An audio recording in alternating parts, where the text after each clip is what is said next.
lagi kang nasa aming panalangin. Tatay Digong, mahal ka namin. Mahal niyo po ba si Tatay Digong?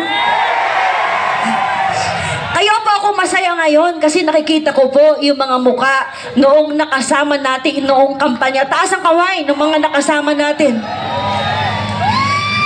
Hindi po natin iiwanan si Tatay Digong.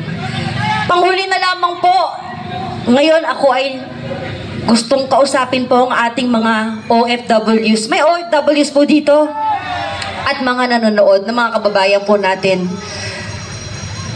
Kung kayo ay naniniwala na may ginawang mabuti si Tatay Digong sa ating bansa, kung kayo ay naniniwala na nawala ang droga, bumagsak ang krimen, at naging mas mapayapa ang ating mga kalsada, naging mas maganda ang takbo ng Pilipinas, ngayon ang panahon para magsalita kayo.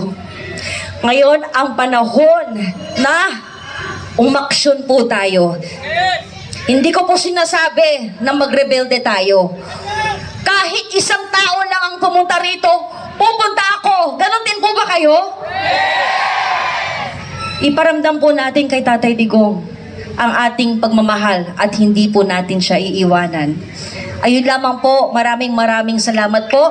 Boka uso. Iisa lang ang kulang talaga dito eh. Sino? Si Tatay Digong. Kaya, bring back Tatay Digong! Bring back Tatay Digong! Bring PRRD home! Diyos na po ang bahala. Sabi sa Biblia, hindi mo ba? Yan, si, vengeance is the Lord's.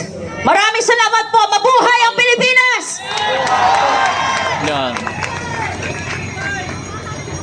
Tawagin ko naman po yung mga kasamahan ko, ang Banateros, Master Judea.